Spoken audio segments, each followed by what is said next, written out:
This is the Aussie NFL Fantasy Show. You know how sometimes the first play of the game can be a real tone setter? Aussie. Yeah, I basically just went with Ashton Jen Teabag. NFL. He's not a walking 7 for 70 as I learnt last week when he went 1 for 5. Fantasy. I'd probably lean towards taking Henry maybe ahead of McCaffrey just because of what I've seen. The Aussie NFL Fantasy Show. Loading. Australia's premier NFL fantasy football show is back on a Sunday for the Aussie Gridiron Network. This is the Aussie NFL Fantasy Show. We have been through a journey on Friday. We talked about, well, everything. We had Corts come through. We talked about his season. We talked about players that we want to break out. We went through tipping point. We even gave updates on all the leagues we've got listeners in. It was a bumper show. But firstly, let's address the elephant in the room. Firstly, I put on a bit of weight. Secondly, I'm going to introduce Talor. He's back after a couple of weeks away. And mate, having you back on Friday, oh my gosh. It was just like sliding into an old pair of jeans, mate. The comfort, the love, it was all there, mate. Thanks so much for being back, brother. I'm so glad. Well, when you're a size of an elephant in the room, you can't really fit into jeans. So that's really a sore point for me, Matty C. But, mate, absolutely great to be back to give the world a sack whack. Let's fucking go. And some fighting words, mate. I'm definitely... I don't know about elephant. I'm definitely resembling maybe... Let's go with something else that begins with the E.T. Very skinny limbs, but all of a sudden in the middle, I'm getting a bit pudgy. So this fantasy football season stuff really sort of detracts from my attempts at fitness. It turns into... Fitness or fitness donut in my mouth? Yeah, boy! So, you and I, mate, next time we see each other in person, we might actually resemble shorter and taller versions of the same thing. Only because you're 6'26" or whatever. I don't even know how to measure in feet and inches, mate. How tall are you? That'll do. Mate, if you didn't catch a Friday show, you missed just an absolute favourite here on the Aussie Gridiron Network. We brought him through around Halloween last year. He actually kind of had a spooky performance on starts of the week, so he's looking to rectify that, but he came through on the Friday show and gave us a whole bunch of great analysis, and we're so glad to have him back. But it is not Courtney Walsh, fast bowler from the West Indies. It is my mate Courtney Ward. I won't fuck that up this time, I promise, brother. It's good to have you back. Thanks, boys. Stoked to be back again. You are a far better fantasy analyst than Courtney Walsh, by the way. I reached out to him on Instagram and he said, "Who the fuck are you? What the fuck is fantasy NFL?" No, I don't think that's his expertise, and I wouldn't classify myself as an expert. I'm just a regular guy trying to keep up with you two at this point. I don't know, mate. In all the leagues I'm in with you, I am in your dust. So let's just use the word expert lightly. Tay's an expert, mate. You going to refute these claims, or are you going to just lean into it? Fuck it, why not? Yeah, I mean, you tried to play it passive and just, said it nicely. I'll just take all the compliments, mate. Yeah, fuck you guys. Fuck everyone. Well, I can do maths and over in the standings, mate. So I'm just going to go with real. Yeah, look, I've had 3 weeks off, so I'm here to just accept all compliments, Matty C. So thank you, Courtney. But the niceness ends now, where I try and tear you apart. It starts the week. HR have told me I have to be nice to Talor since it's his first week back for 3 weeks. So I'm contractually bound to be nice to him. You can be just a raging arsehole. Go hard. I will. Well, I'm just going to try and beat him this year. I don't think I could have gone any worse than starts of the week last year. So anything's going to be an improvement from last year. No, mate. And the things you learn, but also, mate, this year we've introduced a big twist on starts of the week that you didn't get to play with last year. So that's going to make it fun. Mate, one thing we love to do on the Sunday show is, mate, we dive into the mailbag. We like to help our friends out there who are in the same position as yourself. Honestly, just trying to get by in some leagues and hopefully find an opportunity to turn over a stone that's got something fun underneath it. You're happy to help us dive into the mailbag and help out some fantasy analysts, some fantasy players out there? Of course. I feel like I hit you guys up with enough questions each week, so it's the least I can do.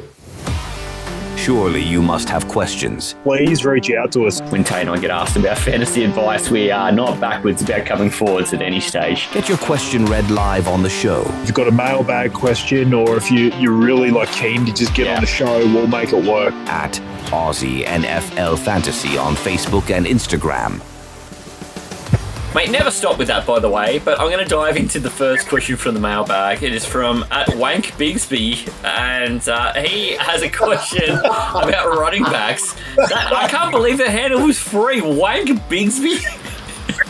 That's fantastic. I feel like it's like Clive Bixby from that episode of Modern Family, except just NFL. Yeah. So NFL. You've got Tay and I with that one. That's fantastic. Wait. Clive Bixby. The question's going to suck compared to that. I would not like to follow that act, by the way. Wade Bixby wants to know, it's a running back question for week 10. Who would you prefer to start? Kamani Vidal versus Pittsburgh or Devin Singletary versus Chicago? Now, this sounds like one of your leagues. Things haven't quite gone how you hoped at running back. Oh, I know. I had to start Singletary last week with, I think, 4 of my 6 running backs out. I was left with Walker, but Pacheco was gone. Sampson had the bye. Hampton, Scatterbo, they were all gone. So Singletary did okay for me last week. I think he got 7.1. So I was happy with that because of that. Yeah, I was fine because I just thought they're probably going to share that backfield, which they did with Tracy. Oh, God. He just has such a low base. I think Vidal has, definitely a higher ceiling, but I'll stick with my boy. He did good for me last week. I can't turn my back on him purely because I need to start him again this week. So I don't want to put that out in the atmosphere, so I'm going to go Singletary. Ooh. I mean, hey, similar sort of thing, right? Because running is not necessarily where you take Pittsburgh, but Vidal has been on the field. We've seen it. But Singletary against Chicago aren't exactly like world beaters. It's not a slam dunk, right? I think the matchup is better for Singletary. Why I'm going to take Vidal is because I think he has all the work. Look, he didn't get all the work last week, but it was just a weird game against the Titans. For whatever reason, they kind of stood up better against the run, especially in the first half, than they have most of the rest of the year. So Vidal was massive disappointment last week. I expected a way bigger game, especially against the Titans last week, and because he wasn't obviously getting it done, they did sort of bring in Jarrett Patterson a bit. But I do believe that Vidal is the complete lead back again going against Pittsburgh. And the fact is, I just trust the Chargers offense a bit more than the Giants. I think there's going to be more red zone opportunities for Vidal over Singletary. So I just think I would take the better offense and the guy that I believe is the one for sure. Whereas Singletary, I just am not sure, obviously, based off it, between him and Tracy. I think they're just going to share it completely. So I think for now, or at least the next couple of weeks because it looks like Hampton's not back till at least week 13, I've seen. So you're going to get at least 3 more weeks out of Vidal as well, being the running back one. So I'm gonna lean him. Hopefully, Wank Bigsby, that has solved some stuff for you and a couple hundred other fantasy owners out there. I'm going to pivot. We've only got one other in the mailbag because we want to get into starts of the week, but it is a rest of season question from @Truffles8. Truffles8 wants to know, rest of season, would you stick with Waddle or Flowers? Waddle or Flowers rest of season? It kind of sounds like this might be a trade-off of some sort. Hey, Corts, what are you doing? I'm not a Flowers guy. I've never been a Flowers guy. I just think with no Hill, I think it's Jalen Waddle. I think that's the correct answer. I've just never really been a Flowers guy. Obviously, that offense, you think obviously Lamar wants to run. Derrick Henry's there. They use the ground a lot. Obviously, your boy Andrews steals a lot of catches as well. Yeah, so I think Waddle, even though I don't really have a lot of faith in that Miami team as overall, I just think Waddle I would prefer to have for the rest of the season. Yeah. Tay, what are you doing?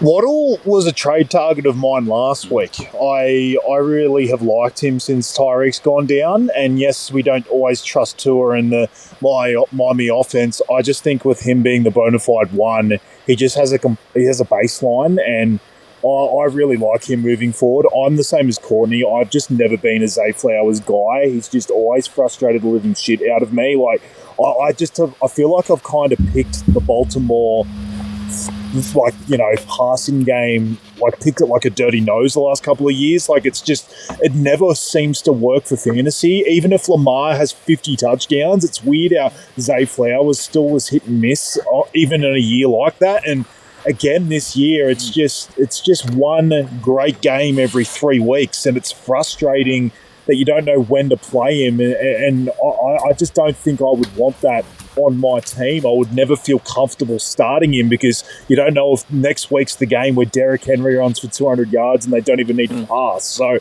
yeah, I just don't trust the Baltimore passing assets. Like, it's just all over the place. I'd rather just take the safety of the number one receiver, like with a bullet at Miami, and just take Waddle and all those targets. God, I would find it hard to trust Flowers over the course of a season. We saw this last year, Tay. We did this wonderful experiment. We're about maybe week 10. When we looked back, we went, you know what's weird? Zay Flowers and Darnell Mooney had the same amount of points. They had the same highest scoring game. They had the same amount of touchdowns. It was eerie. But Flowers is definitely more trusted than a guy like Mooney. But I just don't know how you trust him over a guy like Waddle rest of season. I think in matchups, yeah, sure, if you're just shooting for a matchup, and these guys you already own, but this kind of feels like when you get a rest of season question like this, it kind of does kind of feel like there is potential that someone's either trying to move one or the other, and I'd be sticking with Waddle also. I just don't think that's a crazy conspiratorial take. Given Waddle's already wide receiver 12 on the year, and Flowers goes in the week wide receiver 24. And, you know, I know he hasn't had Lamar Jackson the whole time, but also Lamar Jackson hasn't really been a kingmaker. So we're pretty happy to clean sweep that one, lads. Absolutely. Hey, so Truffles 8. Eat those truffles and get yourself some Waddle. If you've already got Waddle, don't bugger us around. Just put him in a lineup and be happy. We are going to move on from that mailbag, and we are going to dive into what is... I've done a run of other fantasy shows. I've been around the country and found other fantasy shows that talk about fantasy stuff, but nobody does a show like this. The starts of the week where everybody gets to draft a team based on players who are under 50% owned. I love that we do this every week, Tay. This is a segment that's been now running for 4 years. I went back and listened to our first episode of what Starts the Week sounded like back in 2021. It was a real shit fight of an episode, by the way. And it's turned into an incredible segment because of the hard work you put into it. And I'm glad we get to run it back with someone who's been here to do this in the past. And we're going to subject Corts to another run of Starts of the Week. I cannot wait. Born in the heart of the earth, shaped by fire, wind, and time itself, this trophy is no mere prize. It is an artifact of legend, passed through the hands of kings and conquerors, scholars, and sages. Its worth measured not in gold, but in the wisdom it bestows. Now it rests with us, the chosen stewards, entrusted to guard its legacy. Only he who offers the truest insight, the boldest foresight, shall lift it high and claim his place among the immortals. This is the Aussie NFL Fantasy Show, Starts of the Week. I had a thought about this like a couple of weeks ago where I think our breakout segment that we do on our first show, I think that's actually what we started as Starts of the Week. It was like we were trying to like find someone who wasn't fully started, but like wasn't also what we do now with the complete like under 50%. It was like, I think my first ever one was like Tom Brady or something against someone, and you and I both picked him. It was like we basically just had a concept where we said, let's pick a guy who we think's gonna have a great week, but it's not started by everyone. Outside, and like we didn't 15. Yeah, we didn't or 20 or whatever. We didn't have anything else. But that, and you and I came, and we both had Tom Brady as our quarterback. It was just something that, and then we obviously both had, like, Stephon Diggs as our wide receiver because he had a bad week in his first week at Buffalo, but then we diverged in our running back. I think that it was weird that we only ended up with one player who's different. So it's fun that we turned into a draft game. And it's fun that then we install more barriers. It's kind of started, like I said, as what our breakout segment is now. And then obviously starts the week just sort of, molded into this thing where we felt like it was a segment where it helps people listening, because we're not talking about guys that are started everywhere. We're talking about guys that are iffy and, people have buys and, these guys like that people want to hear about. Everyone can tell you Jamar Chase is going to have a great game, but, these guys we talk about in this segment can actually help the people listening. Guys that were mentioned in last week's episode were fellas like, Flacco,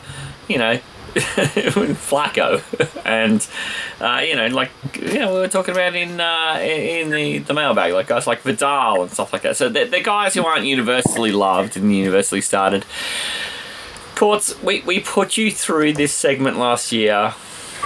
It was a tough ride. It was also Halloween, which was scarier. Oh, the starts of the week was definitely scary. I got rattled early and I just never recovered.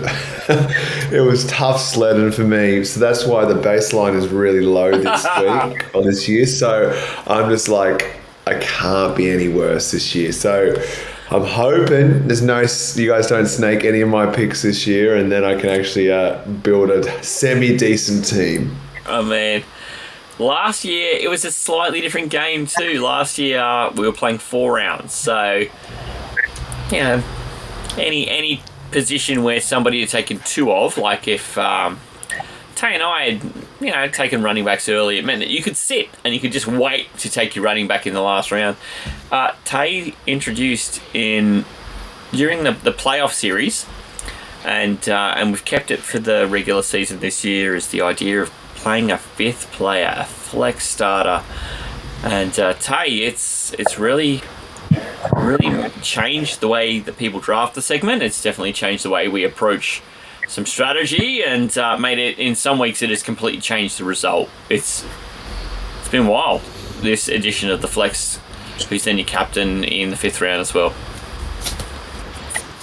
I noticed it the first episode we did this year. Like, obviously I came up with this captaincy concept a while ago, and then obviously when we started doing the Supercoach pod, it just made even more sense to bring the captain aspect, because it's sort of, merging sort of Supercoach with just regular fantasy. So it made sense having the 5th player. I just think we were all sort of heading in that direction anyway. We kind of toyed with it a few times last year anyway, having the flex. So it just changes draft strategy completely. Like the amount of times that you and I, with just the 4 players last year, or whoever was there for World, you were able to see the other 2 people take a running back, so you didn't have to worry about taking running back to the end of the draft. Those games, have kind of been thrown away a little bit and even obviously having the captaincy in the last round and having to obviously be a running back, wide receiver or tight end, it just changes everything. You've got to keep thinking about forecasting the rest of the draft, not just your picks now.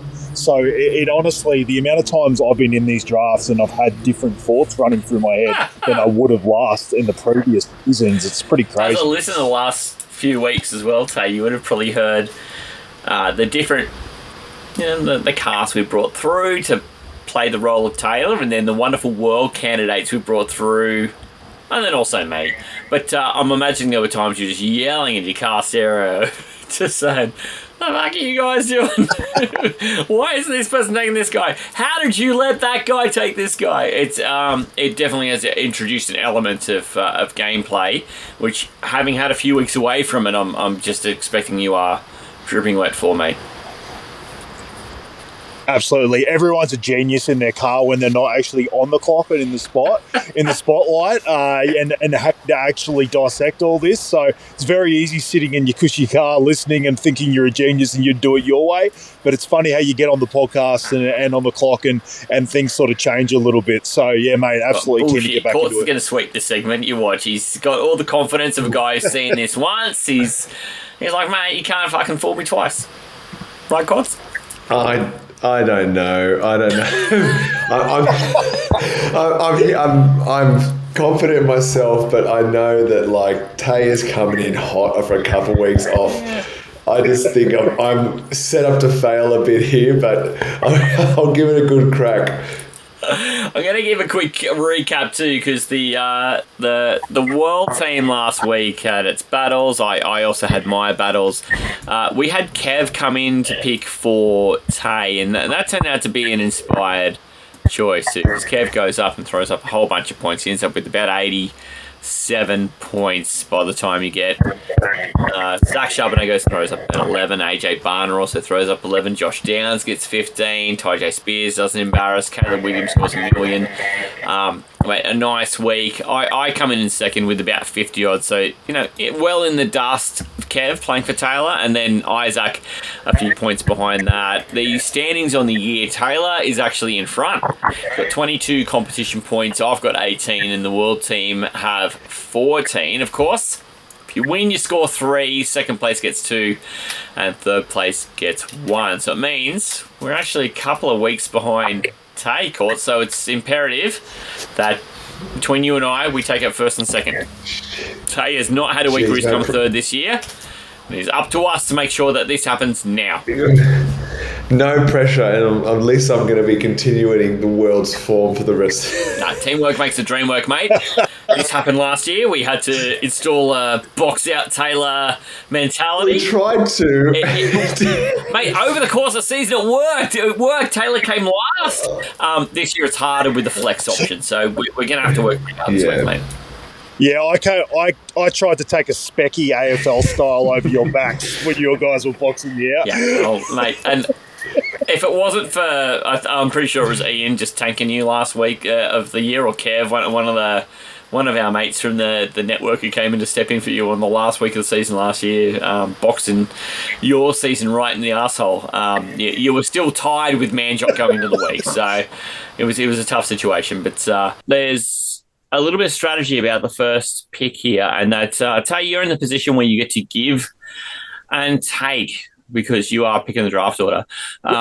Mate, we've talked through too that if the first person who picks in the first round makes them the last person to pick in the second round, and we snake back and forth for the first 4 rounds, you have to take your quarterback in there. But in the 5th round, any wide receiver, running back, or tight end is available, and you get double points for that player, but that order is reversed to the first round. So whoever you give the first round first pick to is picking their captain last. We've already talked that through. So who do you want to pick where? Because that is hugely important on how this is going to play out. Yeah, look, I like to change it up. I don't like to just sort of do the same thing. And like I even remember when I had the last time I picked the order, I basically just picked where I knew like the world you and I hadn't been yet. And so I basically went with that just to sort of change things up.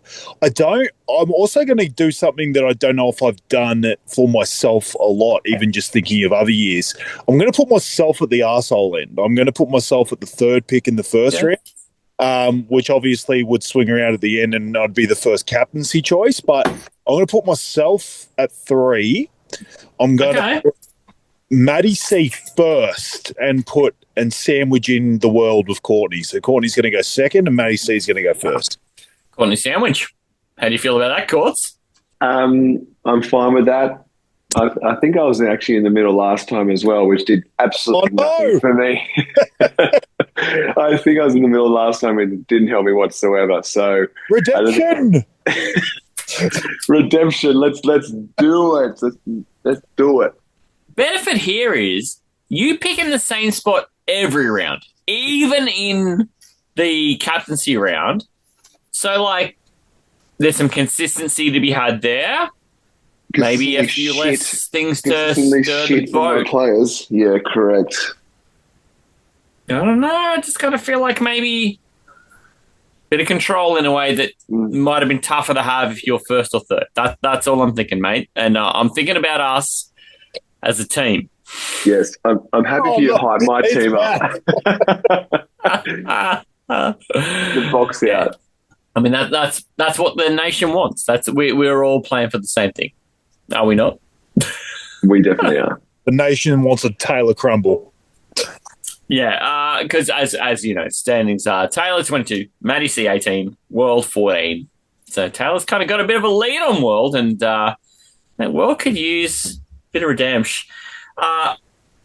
This is difficult because it puts me up first, and with the clock kicking off, I had both. I had Feast, where there were a lot of guys who were pretty high, and once I got an updated number on them, I'm like, gee, a few are out. And then Famine. There's a lot of guys who were just not trusted who made my list. I'm like, far out. They're upside shots. What do I do with them? Weird week. It's a bit of a mess. I'm going to go to my running back first, and I'm going to go and take Devin Singletary versus Chicago. He got more work than I was expecting. We talked about him in the mailbag, about him being a bit of an upside shot. I don't mind that he split that backfield with Tracy, but also had the receiving work. So I'm going to go and take Devin Singletary as my first pick. And then I'm going to move it to Corts and give you the burden of picking everybody else. But at least we're taking 2 players before Taylor. Singletary was not on my list, so that is fine. Oh, where do I go here? I think I've got to go running back as well, but probably the 2 guys I'm looking at have both got like got like injury clouds around them. Oh. I'm going to go Quinshon Johnston's. All reports are he's going to play coming off the bye. It looks like he's going to be available against the Jets, and I just think he's a bit of feast or famine. I know he's had some low weeks against Pittsburgh and New England, but every other week he's been double digits, including more than 20 points against Detroit and Miami. So against the Jets, who are obviously trying to tank a little bit now. You know, they obviously traded some players away, so I'm going to go for the rookie Quinshon Judkins. I say, he's currently starting 36% of leagues. He's coming off a bye. He was started largely across leagues before his bye. But I know he's come off an injury, so I think that's what makes him iffy. I'm going to lean to you for ruling. My initial thought was that he didn't fit this. He was like 80-something% started before it.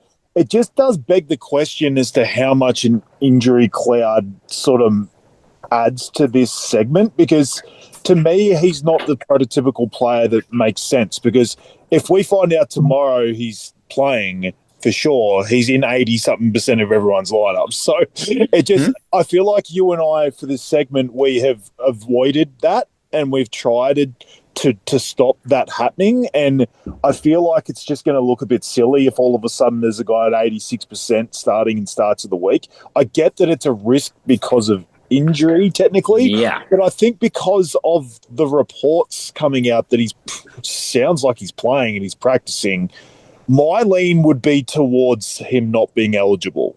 Okay. I'm fine with that. I didn't know what the ruling was because he's at currently 36%. Yeah. But this is why I think you should ask, Courts, and I think this is wise, because if you didn't ask and it turns out he was eligible, that would have annoyed the shit out of you. So I'm glad that you asked and felt good about it, because when Tay and I say he doesn't fit, at least you know neither of us can have him. Okay, well, this is probably going to mean my other pick's not going to be eligible as well, and Aaron Jones. Oh, yeah, no. I can't imagine a world where he's not being started. Tay? Another one again where it's just like if he's playing, he's just getting started by... Mason is 28% started, so he's kind of taken it in the neck, which means if people aren't starting Mason, they know that Jones is starting. You're right. Okay, well, so I'm going to go for running back 3 of my options right now. Good start for C. Ward. God. Mate, Singletary was starting 12% of leagues, which I know is low, but I guess it sort of shows that guys like Monagai and Travion Henderson, who are both in the 55 and 48% range, I'm just like, I've got to leave them alone. So it was probably an indicator of where I was going. Okay. I know that on the earlier show, Tay, I believe through J.K. Dobbins was one of his selections for one of our picks. So, or was that you, Matty, that picked? No, Matty picked J.K. I took it as my breakout. Yeah. Yeah. Well, I'm going to go. Is RJ Harvey eligible? Yes. He is.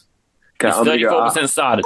There we go. I'm going to go RJ Harvey. I know he still plays a supplementary role, but I just think he's starting to get a bit of momentum. That Vegas team is not good. 2 of his past 3 games have been his best, so 24 and 16 respectively. I just think he's trending in the right way. Can't argue with that, Tay. No, not at all. He was definitely on my list. His starting percentage is higher than Singletary, but I know what Harvey's role looks like, where I don't know what Singletary's role looks like when it's not against a good rushing defense. So, Chicago, I'm pretty happy to take that punt against, where Harvey and Las Vegas, I felt like I knew what Dobbins was going to do. So he had a high start percentage, but I was nervous because of where my breakout went. So we'll see if Corts is going to throw a custard pie in my face here. Kind of hope so, Corts, because the world could use it. Let's go. Let's go. Tay gets a double pick here. He gets to finish the first round and kick off the second round. What are you doing, Tay? Yeah, look, I'm not surprised early picks for running back. I might have done the same thing because I just think it's quite thin. But I guess it was one of those ones where I kind of saw like 3 or 4 guys the same in a way. So that's why I kind of thought I was okay putting myself 3, because what I might do is, in the old days, I could easily say, I won't take a running back here on the turn because you guys already have one. But because of the flex and everything, it actually means that I don't want you guys to take another one before me again later. So it definitely brings a lot of different things into play. What I think I'm going to do here is I'm going to take a bit of an upside shot as my first wide receiver, because obviously I would rather be taking this guy not as a captain, as my sort of upside as my first wide receiver. I'm going to take Jamison Williams, who sit just under 50% at 49. I just love that Commanders matchup, and we've already talked about how much we love the Lions against the Commanders. I think this is the kind of game that Jamo could have a big score. Damn it. He was very high on my list. He was probably my wide receiver 1 of the guys I wanted to choose this week. Like we talked about on the Friday show, I just think the Lions are going to absolutely throttle Washington. And like you said, this just screams that a game that Jamo is going to go ballistic. Like he had a really good game in week 9, and I just think he's just going to carry that over. It's not without risk, because he's had such a shit season. Like, I was so high on him before this year, and they're like, put it this way, do not play him in a fucking guillotine league, because my God, he's just as much a chance as a goose as he is having a big game. And this is why I'm doing it this way. I would much prefer him be my wide receiver that isn't my captain in this format than I would be, even if he fell to me in the 5th round. I don't know if I'd want him as my captain, because he's super boom or bust. So, yeah, I just figured I'd take him here just so it's a little bit less risky.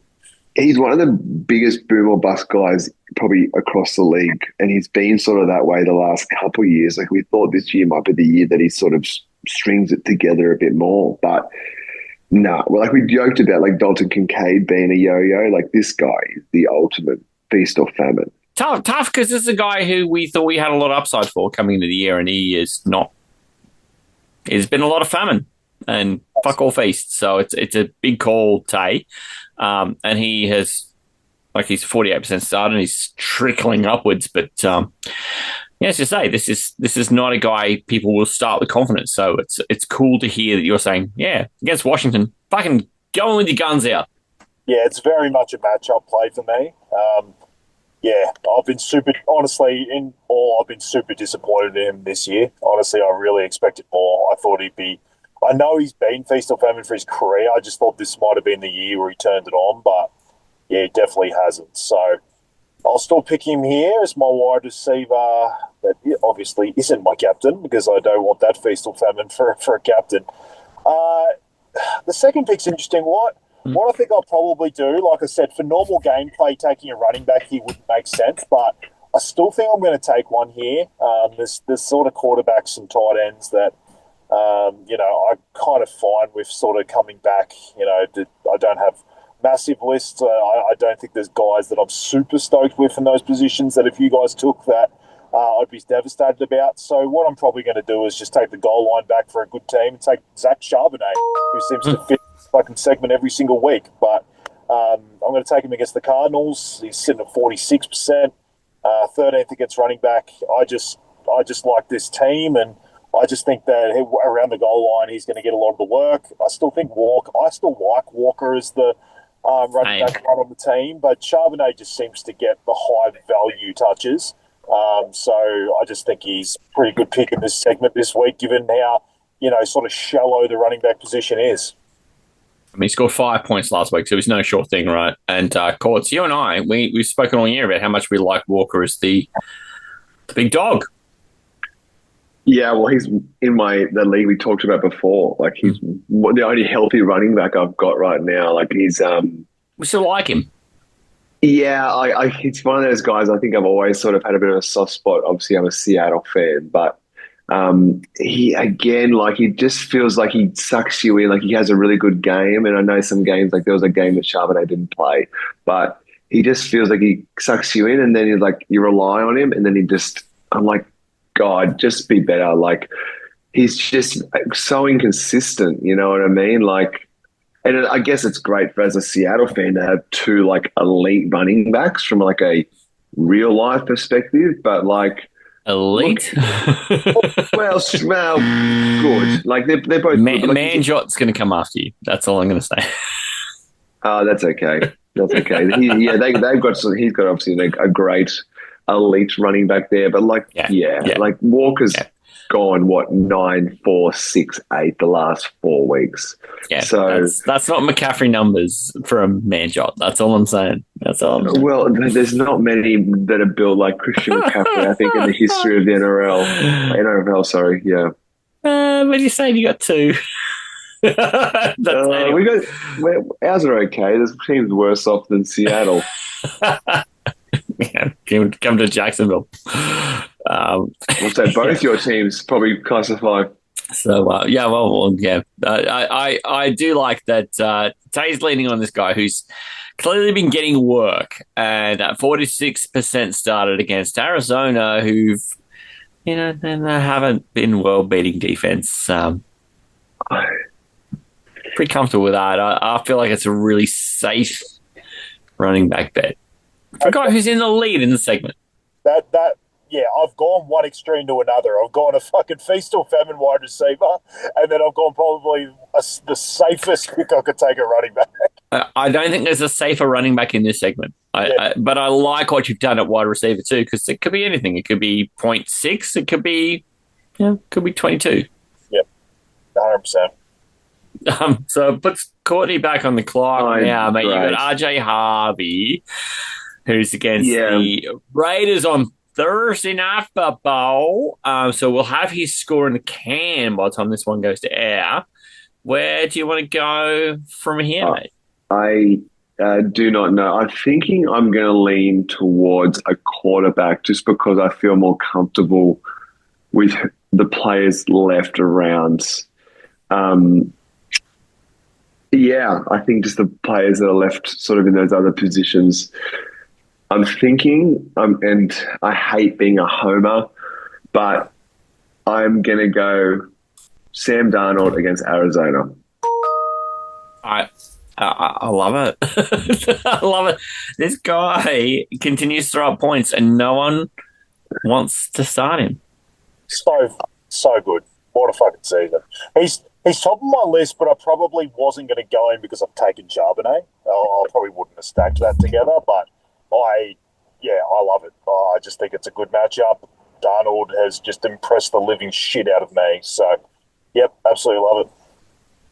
I think he's just going to sling it around. Like, we don't know if Shaheed's going to play or not, but I just think he's got great options. Target all around the field, and I just think we'll put some points up like we talked about in the Friday show on the Cardinals. So that's just where I think he was the best quarterback to probably choose there. If I told you when you first became a Seahawks fan that you would be cheering for Sam Darnold. No. It was I thought you would say that. I did. No, I can still remember, like, a couple of my mates from Wollongong are also Seahawks fans. And when we signed, Hawks, I get it. Yeah. When we signed him, I was like, what is this? Like, I know he had a really good year with Minnesota last year. Obviously, what is this? Yes. It fell in a heap. And I was like, why are we doing this about, like, and then, I just sort of, it feels like, and obviously we're going quite well this year. Like, I don't know if we can win the Super Bowl, but we're on that trajectory a little bit. But I don't think Darnold, like I said it to my friend, like, is Darnold going to be the next quarterback that we win a Super Bowl with? And I think we all just know it's not going to be. Like you said, there's probably only a certain amount of quarterbacks who can actually be that. But like Tay said, like, you can't fault the bloke. He's been super impressive, especially of late, and he's just working well in that system, right? If it's a Seahawks Colts Super Bowl, I'm not terrified of Sam Darnold. So that's all I'm saying. No, I don't think there are many teams, like the way he sort of finished last year for him in Minnesota. I don't think many teams would be fearing a Sam Darnold-led team in the playoffs. Yeah, much like the AFC is not terrified of Dan Jones. So, but here we are. Here we are with these guys leading teams who are definitely playoff worthy. And, mate, love it. Brings me on the clock, and I have a double pick here. I've got Devin Singletary and a basket full of nothing. I'm going to lean right into my first wide receiver. I'm going to go ahead and take Juwan Jennings against the LA Rams. He's currently 41% started and feels like a very solid bet at wide receiver. He was on my list for sure. I think he's, especially as we talked about Pearsall's probably not going to play again. And I just think he's, I know there's still Kittle and obviously CMC's there, but I joined last year and I think he's a really solid pick. Yeah, and I mean, this is one of the things, Tate, that receiving core is so fluid at the moment. So it's hard to find a guy over 50% there. They kind of don't exist, right? Yes. Like, I feel like there's points potential there. It's just no one's been able to stay healthy. It's just, like, honestly, like CMC, I've said this a million times, he's just siphoning everyone else's health out of that team. Like, it's just absurd that the guy that everyone had the biggest concern over has just actually been the only fucking healthy one on the entire team. It's just absolutely crazy. Weird. I'm with you. Like, if Jennings is the lead receiver there and there's just no one else with him, that's when he thrives. So weird. To see if it's Mac Jones or Purdy. It just seems to be all over the place. I don't know what Purdy has the longest fucking like random injury that was only meant to be 1 week ever. Like, it just keeps dragging on, and honestly, I think that the fact that they keep winning without him, I just think they are just happy to just keep going until it goes pear-shaped. So I think this is Arizona. I just think that I like the pick. I think Jennings is a good play there. I think Purdy's healthy, and they are protecting their team from him. And it's going to be an unpopular opinion, but I feel like everyone's talking about, is Arizona better going back to Kyler Murray or not? They're probably not. But I also think, why in the world would you take Mac Jones out now? And if Purdy's healthy, why would you take Mac Jones out now? So I'm kind of cool with how this offense is moving, and I don't care if they're winning games. I don't even care. It's Jennings is the healthiest thing they got, and they're throwing the ball to him. I'm going to move to my tight end now, and I'm just going to take the guy who's the highest on my list, who is in over 50%. And for the first time this year, Kyle Pitts is ineligible. By the way, he started in 53% of leagues. Congratulations, Kyle. We both thought this year was going to be better for him. Yep. I can't believe it. It means that I'm going to go and take Zach Ertz against Detroit, because they're going to need to throw it to someone. And even if it's Marcus Mariota, he can probably find big, fat, slow Zach Ertz in the middle of the field. Yeah, honestly, that's the perfect tight end, wrap up. It's just, they got to throw to someone. Yeah. It's just, that's it. That's what this position is. I don't know. There's a lot of further analysis, Corts. I think we might just pull you on the clock and let you go hard. You've got Darnold and Harvey. Means you got a wide receiver, tight end, and a flex to fill. Go hard. Yeah, I'm trying to figure out where I go with this now, because I don't really want to double up with players from the same team, and I feel like a couple of my options are going to be doubles up. Yeah, this is interesting. That said, if you are doubling up with a Seattle pass catcher, not a bad thing if Darnold throws a touchdown. Yeah, unfortunately, they're both going to be pass catchers, so they're probably stealing off each other, which is the problem I'm looking at now. Like, because I've already got my boy RJ Harvey there, so I'll be reluctant to go anyone else in that Denver offense, if you know what I mean. Yeah, that's fair enough. It caps your upside.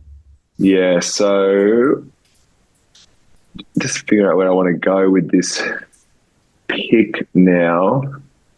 I am thinking, I'm assuming he's going to be eligible. Yeah, I'm going to go. He's just under at 48% as of right now. Romeo Dobbs from Green Bay. He's on my list. Yes, my thumbs up. He's so iffy, Corts. He's so iffy. That's why I wanted to pick him now and not as my captain, because it's just like, I think it's similar to what we talked about Jamo. Like, I want someone who's going to, is going to get me around 10. Like, this guy could get me 25, but he could also get me 2.5, right?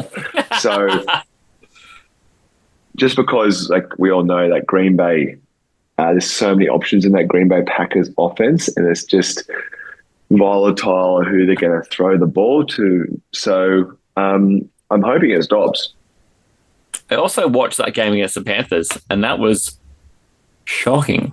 In my league of record, the Astro League, which ties in as well, Jordan Love is my quarterback, and I rejected a trade, Jordan Love, for Dak Prescott earlier in the year, and I may have laughed in Taylor's face about it, and I am grateful he has not brought that up, because that game on the weekend was horrible, and it's not the first time. He also did the same thing against Cleveland earlier in the year.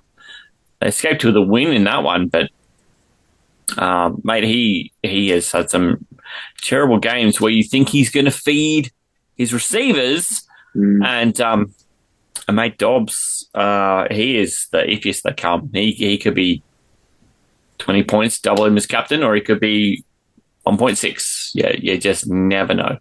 I just think he's trending in the right way. I know it's so inconsistent, but you look at like target share the last couple of weeks, 8, 9, 8, 6, and 10. Like, it's just, I think, trending in the right way. Yeah, so if I can get me 8 to 10 targets, that should translate into double-digit points. So I'm hoping Dobbs continues that trajectory. The Tucker Craft injury could open something up for him as well. Musgrave will come in, but that's not a like-for-like thing. Like, Kraft is just a way better player at this point than Musgrave, so I would assume that gets taken over, so that probably does open up more targets for the wide receiver room. But like we've always said, like, every time we think a guy is going to get targets at the Packers, it just, for whatever reason, goes to someone else. So, what happened?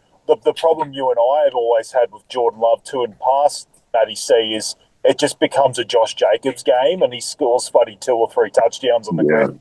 It doesn't leave anything. We all thought that was going to be last week. Yeah, so it's the shitty Panthers. Yeah, it's funny how every time you think you've worked out the Packers' offense, it just completely flips the next week. So it's the bites you in a soft area that you wish you weren't bitten. It's the reason why the Packers guys are always in this segment, because just no one has any trust in it.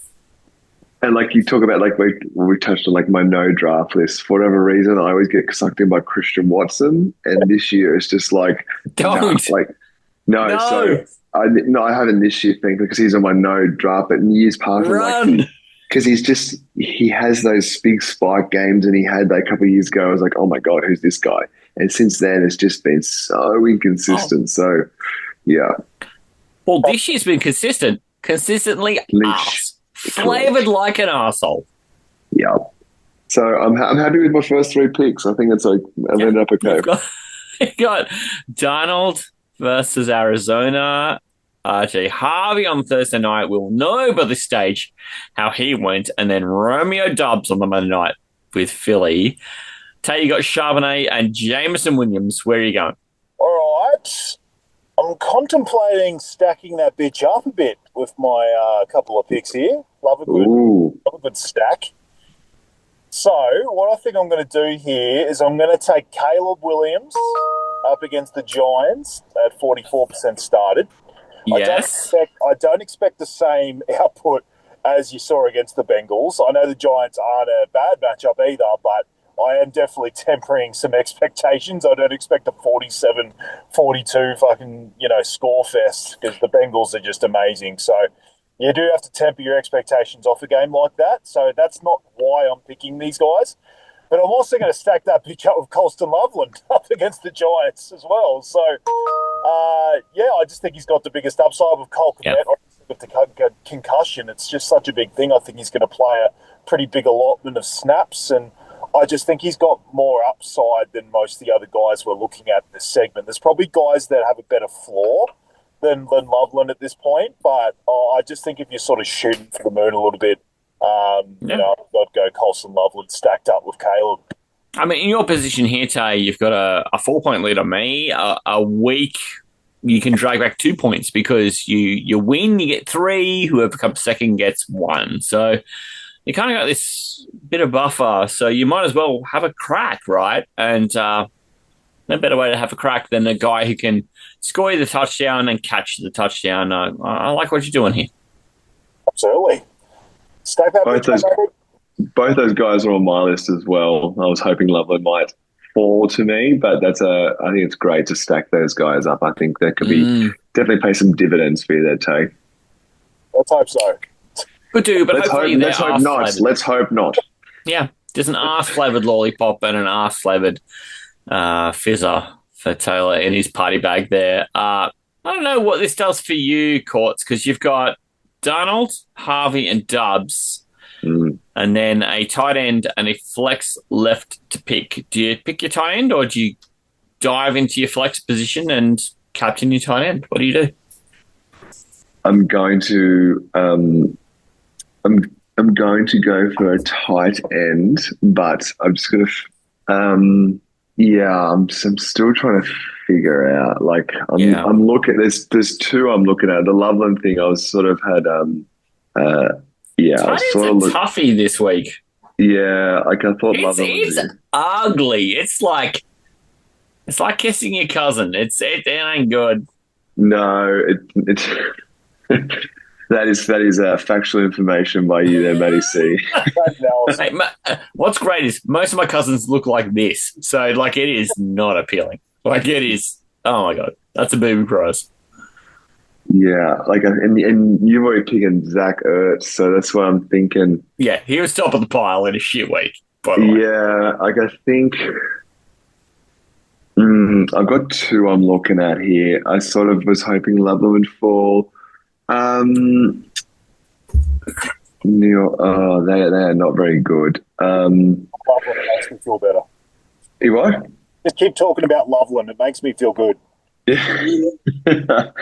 I'm thinking. Oh, see, I do have a soft spot for Juwan Johnson, and he's been really solid for me in a lot of leagues. But Ooh.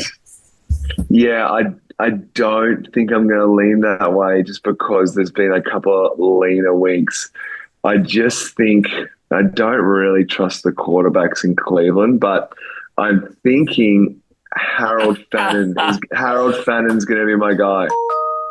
Yeah, I just think, I think against the Jets, I think he's going to be like he had a pretty good game. Like you think that 3 of the last 4 weeks he's had double-digit scoring. Like he's had 10 and 8 and 2 of the last 3 weeks targets. So I just think against a Jets team, like we talked about, is sort of probably trending the wrong way. I think he's ready to roll in round 10. I had 2 other tight ends on my list. One was Juwan Johnson, and one was Harold Fannin. Great minds think alike, my friend. Absolutely. So I think I'll lock in Fannin. Oh, that's a good move. I like that. He has been the new Njoku. So, like whatever you could expect from Njoku, you can now start to expect Fannin will eat a bunch of. And did the Jets terrify you? No. So I'm pretty happy with that. Darnold, Harvey, Dubs, and Fannin. The team for Corts at this stage. Now, I am in the position where I am pigeonholed. I've taken a running back, a wide receiver, and a tight end. I have to take a quarterback. And the great news is, because Darnold and Caleb are gone, it means that I've got the pick of the entire bunch. And guys on my list this week, knowing that no one else can take one, included guys like Penix, Young, Fields, Davis Mills got on my list at 0% started. But I'm going to take the one who I feel the most confident with. I'm going to take Aaron Rodgers. He's 20% started. He's against the LA Chargers, who I'm not terrified about. And I am pretty happy that last week, bit of a tough week. They won. Chargers, not terrifying. And Rodgers going across the country doesn't bother me too much. He's been across there and lost, having LA fever, and that's happened when he was at the Packers before. I think he's probably too much of a grown-up at 465 years old to fall into that trap. So I'm going to go and take Old Man River, Aaron Rodgers, 20% started against the LA Chargers. I was going to jump in. Tay, what would you have done there, like with those quarterbacks left? Because I probably would. What do you do? I wouldn't have gone Rodgers. What would you go on, Tay? I would have gone Matt Stafford. Yeah, well, that's the most predictable thing of all time. I might I would have gone probably Bryce Young against the Saints. The Saints are so bad. Yeah, I've kind of looked at Young's been on a lot of waivers for like Superflex leagues that I have a Superflex league where literally both of my quarterbacks are on bye, so I was definitely staring down the barrel of a lot of these guys. And yeah, Bryce was actually one that I didn't mind actually, just at home against the Saints. So I think that could be not a bad one. I don't think he's got a high ceiling or anything, but I think he's got a 4.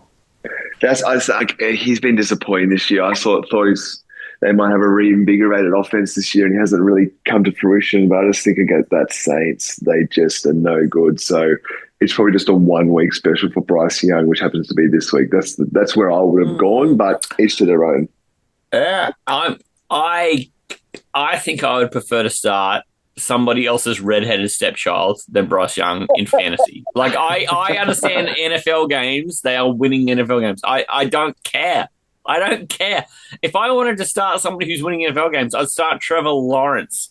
I'm not doing that either. I started him last week because it was the fucking Vegas Raiders. And even though he spent 95% of his week just snuggling with the Royal Dalton vomiting for the lead up to that game, he scored 22.2 points. That's not bad. No. I'm going to start guys who I'm trying to score fantasy points with, and I think Aaron Rodgers gives me more access to fantasy points than Bryce Young, who that is, again, redheaded stepchild or Bryce Young. I think that's a call. That's a 50-50 call. Toss a coin. It's bad. So here I am. With all of that said, I'm taking Aaron Rodgers, who's not even in the conversation. Aaron Rodgers, 20% started against the LA Chargers. And thank me later, guys. He's going to score some points. He is going to score some points. You can't deny it. We are in our captaincy round now. Everybody has got a wide receiver, a running back, a tight end, and of course, because the rules stipulate that, we have to have our quarterback. Tay, we're moving back to you for our captaincy round. You've got the choice of everybody who is a wide receiver, tight end, or running back less than 50% started to choose from. Who is the captain of this team that features Caleb Williams in a stack with Colston Loveland, Zach Charbonnet, and Jameson Williams? Who you throwing in as your fifth? I think with the build of this team, what I've kind of tried to do, and you've probably sort of noticed, is I've tried to match high upside guys with safety.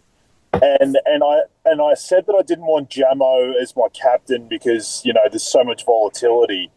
And that made me think that I was probably going to go safe with my captain.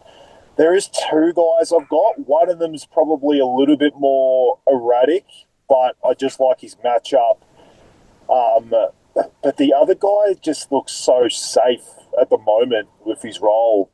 I think I'm going to stick with that sort of way I'm doing it. I think I'm going to go with Parker Washington. Just because I just think the targets, I know Jacoby Myers is turning up, but I just think if there's ever a week where Myers isn't going to matter to him, it's this week, with him sort of just turning up. And I just think with all the uncertainty at wide receiver with everyone else on this team, I just think he's basically last man standing. And I just think Trevor has really, really honed in on him in the last couple of weeks. And this is kind of one of these things where I'm just sort of looking at this as like a 6 for 60, 7 for 65, just something like that to give me that sort of 12-13s doubled. So I just think the full PPR and doubled, I just think Parker Washington has a very, very good floor with the way he's going. So, yeah, I'm just going to take him as my, I guess, safe captaincy choice. Corts? Thoughts? I like it. I think it's the right week to pick him. Like, Myers is probably going to take a while to be acclimatized in that offense. I was sort of hoping Tay would pick one of the guys I wanted, so I didn't have to choose. Washington was not one of the guys I was looking at, but I like the pick. Like, I actually picked him up in a couple of my leagues where I'm very short on wide receivers. So, solid pick, Tay. Yeah. I can't really rally against it because anytime someone takes a Jag as a captain, mate, come on. 9 of 10 targets last week, 90 yards. He's a part of their offense until otherwise people will show us differently. So, yeah, you kind of got to take that. And they're playing Houston, who secondary is not the greatest. Their pass rush is good. Their rushing defense is good. Their pass rush means that Trevor's going to have to decide quickly. So it is likely to be shorter passes, and that's where Washington is good. So yeah, you gotta like the pick. Puts Courtney on the clock now. Donald, Harvey, Dubs, Fannin. What do you do for your captain here, brother? How do you push this team over the top? This is I'm really torn here, to be honest. Like I said, I was hoping that Tay would take one of the guys. I honestly am a little. There's just this. I think I think two of my guys are going to cannibalize each other. So I'm going to go. We touched on Jacoby Myers. What you sort of know who I'm leaning towards, Tay? I think so. Yeah. Who do you think the two guys are going to cannibalize each other are? I wasn't going to say just because Matty's still got a pick, but there's just someone. There was literally two, like Washington and this guy who I was picking between, and I'm just wondering if it's the exact same guy you were just thinking of. But I'll leave it for now. No, I just think it's Trey Tucker. Well, Matty. No, that's. I'm going to go Trey Tucker just because we touched on Jacoby Myers is left. I just think I know that Brock Bowers is going to feast, but there's got a couple extra targets there. We've seen he's had some big games this year, and I just think with a bit more consistent work, like he's been solid. I just think a couple extra targets. He's probably the wide receiver one on that offense right now. Probably. So I'm going to go Tucker. I'll explain the other two guys I was thinking about after Matty picks. Yeah. But yeah, I think give me Tucker. Give me Tucker. I picked him up in other leagues. I'm going to ride or die with my boy Trey Tucker. Tucker, motherfucker. Give him. give him Trey Tucker. I'm going to go to running back. So you're safe if you wanted to talk about the wide receivers courts. I'm just going to go and take Ja'Cory Krosky-Merritt. He's against Detroit. He's 43% started. He's had some lean weeks, which is why he's 43% started. I don't expect an argument because I don't love Bill, but I love that he is under 50% started and there is no better running back on that team. I was looking at him for my first running back. I really like him, but it's just, the last couple of weeks has just not been it for JCM, right? It hasn't. But I've got a chance to double his points, so I have to take it. I've got Ertz on the same team. I get that, but I'm going to double JCM's points, and there's no competition really. Like what, Chris Rodriguez? Okay. Yeah, I have to take it. You've left it. I have to take it. I know, because Rodriguez, that's why I sort of didn't go for him earlier, because I just think it's not a share. Like, he has obviously the lion's share of the workload, but it's just, you look at those last couple of scores, 5.8, 4.2, 2.5, 5.1. I know they got the doors blown off against Seattle, but yeah, like I can see it, but I always just was leaning towards wide receivers. Yeah, I'm just having a punt because you left him. I mean, if someone else had taken him earlier, I'm probably looking at somebody else. And some of the names that popped up were guys like, Troy Franklin or, with the vacation of Rashid Shaheed, maybe I'll look at a guy like Brandon Cooks, who I've had an erection for as long as Taylor can remember. But with the situation the way it is, JCM is my pick. And, weirdly, he's the highest starter player in my team at 43%. But, and even then that feels iffy. But I'm going to double his points. So I'm just going to go ahead and take that and hope that guys earlier in my lineup will do the heavy lifting with my guys being Aaron Rodgers, Devin Singletary, Juwan Jennings, and Zach Ertz. I feel like JCM, Bill there is a fair bet. I like it.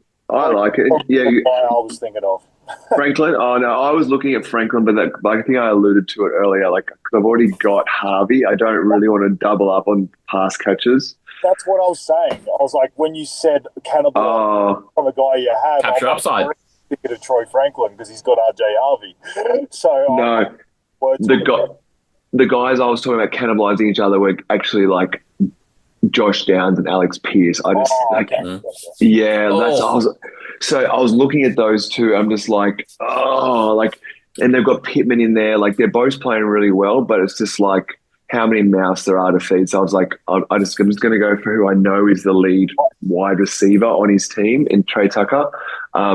I like Troy Franklin. I think it looks like he's starting to get more of a workload over my not favourite player, Cortland Sutton. So, I think there is probably still a couple good wide receivers on the board there, but I think I'm happy with Trey Tucker as my captain.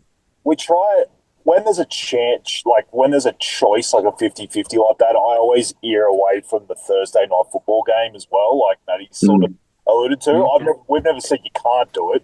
It's just like I'm looking at Franklin and Parker Washington. I'm like, you know what? I just use that as a tiebreaker sometimes. So yeah. I'm like, you know what? I'll just go with what I think is a safer pick with the way I've built my team because I've definitely got some upside shots as well.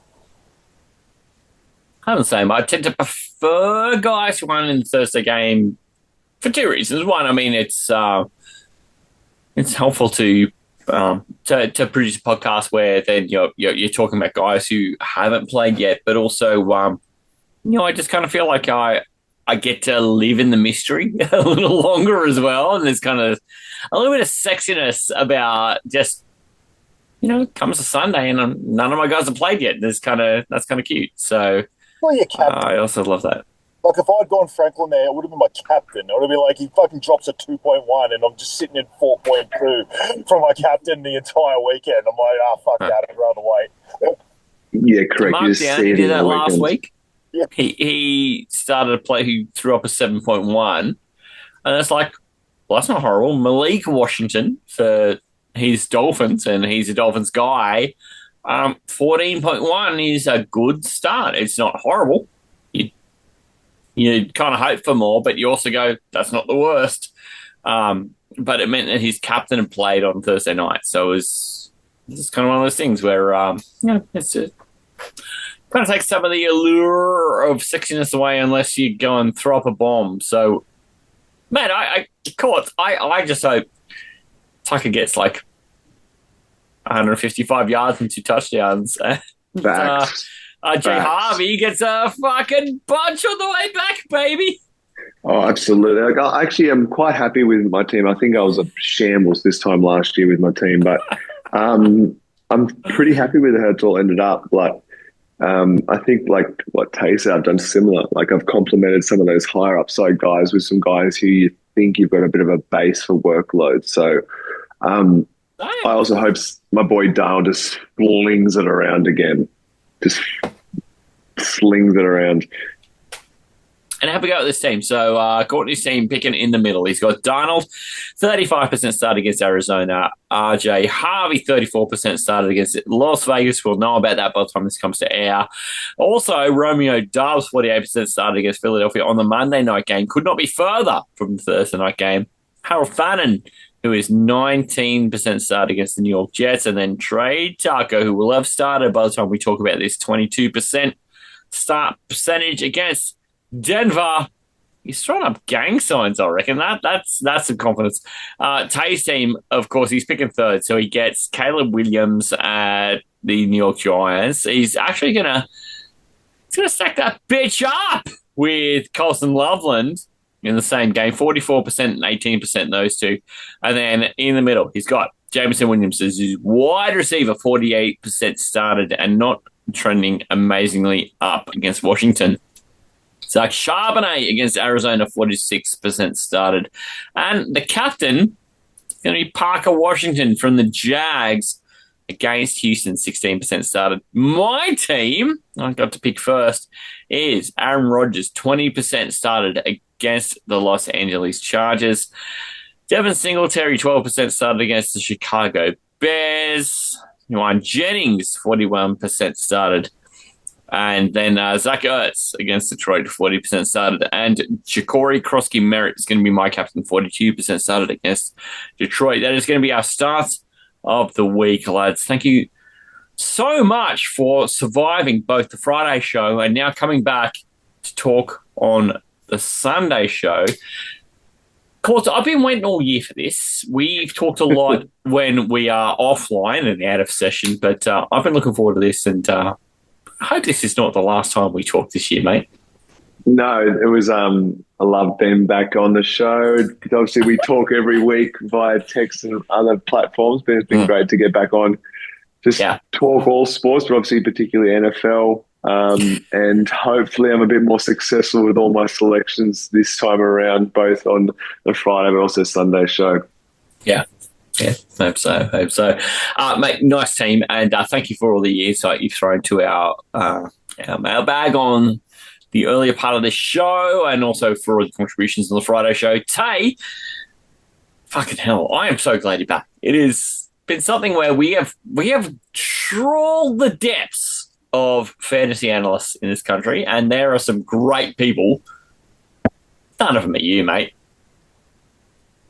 I just love I'm back and we're straight into a 5-hour recording. It's just great stuff. But Mate, thanks so much. Like, it's just so good to be back. And honestly, it's a bit of the old, absence makes the heart grow fonder. It's, we've been doing this every week, for a fair while, even just in this season. But then you take in all the other seasons and everything like that. And I think it wasn't a bad time for me just to have that little bit of a break. But it's just cleared my mind, and I'm just raring to get back into it, mate. And tonight was just amazing having Courtney on. He brings a lot. He digs out some stats and, gives us some extra stuff. And, he's been so keen about NFL fantasy for a while. But like I've mentioned earlier, he just seems to be growing with his passion every single year. So it's great to have people like that on. So thanks so much, Courtney, for all your support of the podcast and for coming on. And Matty, thanks again for holding down the fort for the last few weeks. But,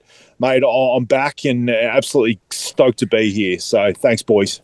My pleasure, Tay. Been great, and you guys have been a big help for my growing interest in NFL fantasy. I definitely wouldn't be here without you guys, especially the early days. God, I feel like I was texting Tay every bloody 5 minutes. What do you think about this? What do you think about this? And I was just bombarding him. But no, it's been great. Like, it's cool sort of when you find a new sort of thing you're passionate about and a new interest. Like, it's sort of made me fall back in love with the NFL, the whole fantasy side of it. So it's been awesome. Mate, do not ever stop asking me about what I think about your team. I love it. Also, for a bloke I've met online years ago, because you were training for a marathon and I ran into you as a runner. This is how you and I connected first.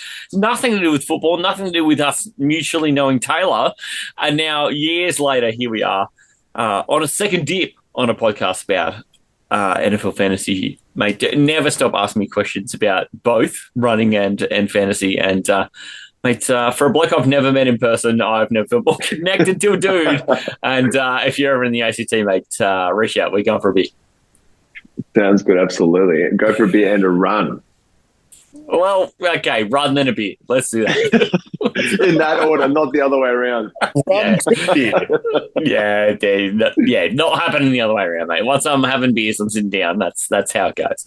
But it has been a treat to have you on the show again after you were on the show about this time last year. And thank you so much for participating in both the madness of the new Starts of the Week format, for helping our listeners on the mailbag. That's just today. And let's hijack back to Friday, where you were so helpful with breakout candidates. And it's been a whole bunch of fun to run you through Tipping Point. I get the feeling this might not be the last time we see you through the Aussie Gridiron Network, mate. But I hope that is the case. Always happy to jump on and talk footy with you guys. And I'll keep you on my speed dial. We are always glad to have you. Thank you so much. And Tay, mate, I am so glad you're back, brother. Me too, mate. How good's this? For those who have not spent time with us recently, also you can find Tay at Talor41, especially for those who are playing Supercoach as well. Reach out, some questions. You can ask me questions in his absence at Matty Podcast, also at Aussie NFL Fantasy. You can ask us any question anytime you like on those formats. You can also find us Linktree/Aussie Gridiron Network. That is the mothership where you find everything to do with our network. You'll find G'day Gridiron episodes. You'll find our merch store, everything.